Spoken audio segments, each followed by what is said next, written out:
Hey guys, Kelly Gerard here. So I'm pretty, yeah, okay, now I'm live. Hey, Kelly Gerard here. Pretty excited for today, and I'm going to share with you how I overcame the self-talk obstacles. So throughout the broadcast, try to shut off all your distractions and grab a notebook, grab a pen, and you definitely want to take some notes. Um, so for me, I'm going to start right at the very beginning. So you understand the mind is a very powerful, powerful thing. And when you live inside your own mind 24/7, 365 days out of the year after year after year, um, what you tell yourself is extremely important. So for me, as a young child, I was conditioned. It wasn't something that a bad incident happened throughout my lifetime as a child. It was something that I was conditioned into, and I look at that as adoption. So some people, some of you may know someone who actually has known someone who's been put up for adoption, that's been adopted, or you know someone who has given their child up for adoption. Um, Not everybody's experience is, of course, the same, but this is where it started for me. So, adoption for me, and what I say conditioned, is because I was adopted at 6 months old. And I was a Christmas baby. I was born in June. Um, and during that whole time, um, I want to say, even though I was a baby in those first 6 months, the connection of what a mother would have with their child from birth up to 6 months old, that connection was not there with one person. So it felt very different for me at the very beginning. So I mean, even if you were with your mom, and some people may not have been in a very happy situation, and that can happen where you feel the same way. It comes down to a feeling. And so when I take a look at what adoption was, and knowing that I was with nurses throughout the first 6 months, that instant connection was not there for me. And uh, growing up with my family, it was a lot of mental, I want to say, affirmations, or a lot of hurtful affirmations. So, really, that whole time growing up, knowing I was adopted, I was conditioned because I understood at a young age what adoption was, and the explanation to me at that time was that it was a mom that could not care for you, so you were given away.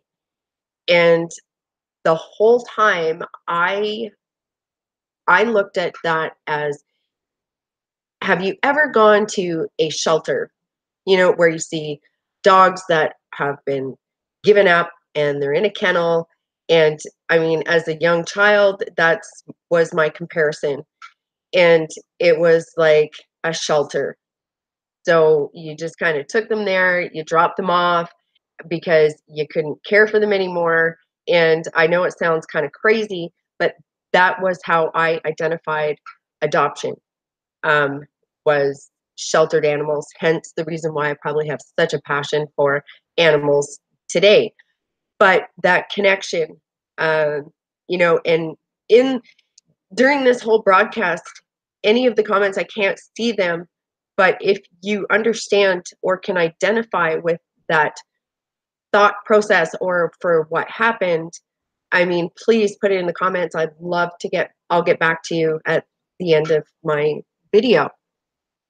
So that was the conditioning of my mind at an early age. It was very, everything I told myself, it was, always, it didn't matter.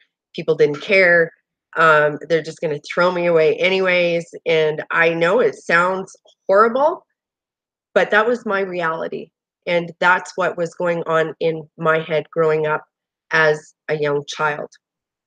Um, I want to say not everything I did uh, led to where it was negative, because I had There was courses that you could take, I want to call them in gym class, or for example, I'm just going to use this for an example because this is where my mind started to shift. And you had to do these activities where you could earn a badge, whether it be bronze, silver, gold, or the excellent. And for me, the my goal was to get that award of excellence. And I got a bronze and I got excited. I got a silver, I got excited. I got my gold medal and I was excited.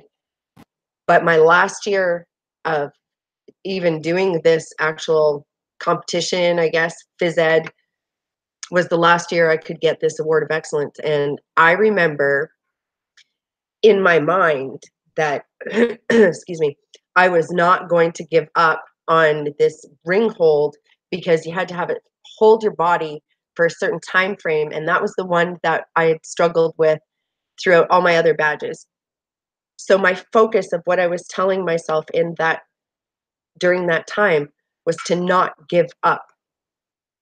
So when you're not giving up in that moment and you make it and you get that piece of paper and you get that award of excellence, I had realized that it was all a lot of stuff was just in my mind. So do you understand how powerful your mind actually is? Even though I was conditioned for these things to get what I wanted, my mind had to be very conditioned to the opposite scale. So things certainly started to change for me. I still, for the adoption, it was still a challenge. And at the age of 16, when my mother had passed, my adopted mother, um, she had always told me that the information on my natural mother was in the trunk. So, as awful and as sad as it was to lose my mom, a part of me was looking forward to getting that paperwork. And laws and rules didn't allow me to find out who my natural mother was. So I waited the 2 years till I was 18, and I was pretty excited. But at that time, I became pregnant and I started to research for my mom. And I went back in my history, and there I was back at the same place of where I was adopted from, talking to a social worker, and she had the file in her hand. And she couldn't tell me at that time what was in that file. So I had to wait for her to phone me.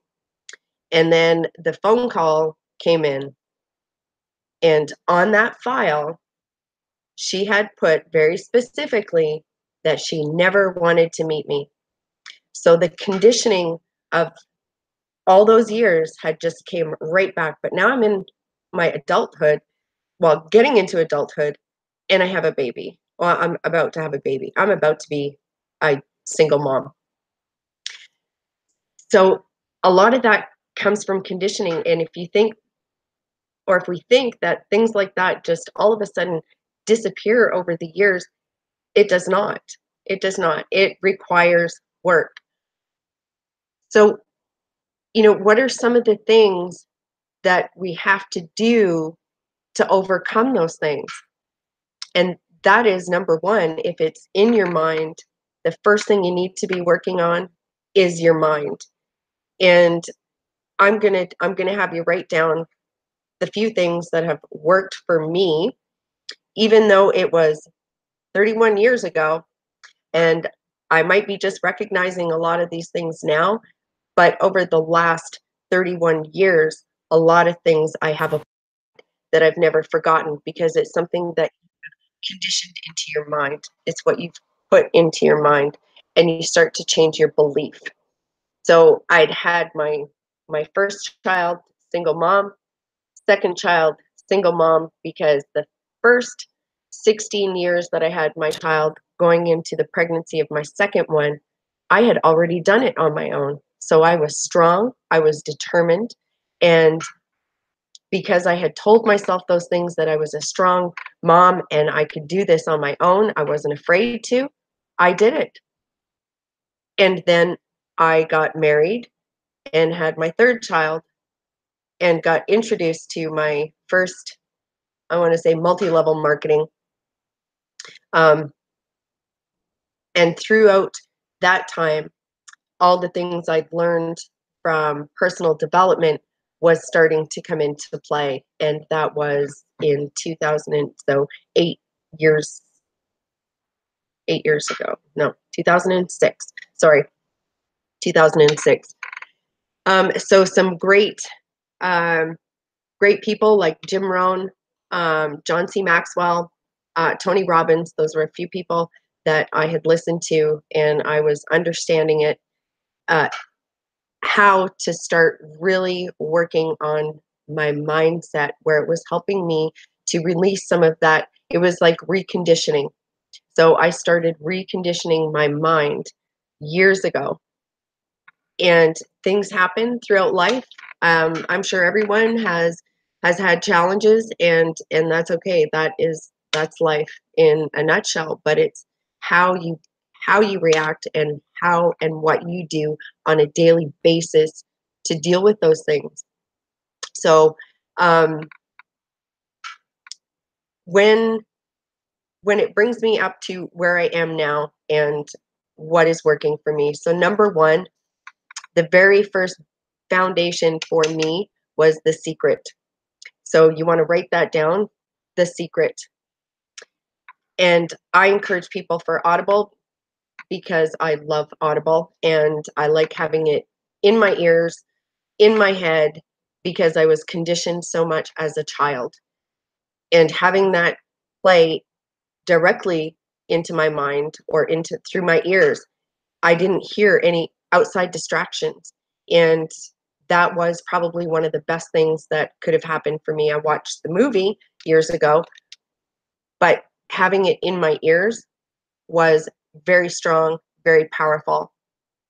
And I know that that would work really well because it blocks everything out except for just listening. So, The Secret, you want to write that down. Number one, The Secret.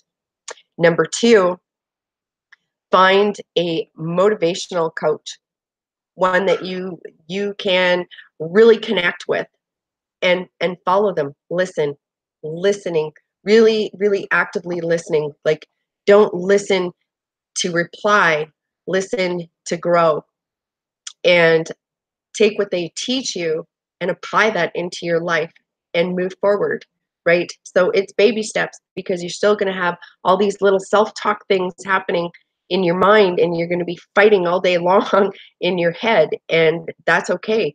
Find those things that you can focus on.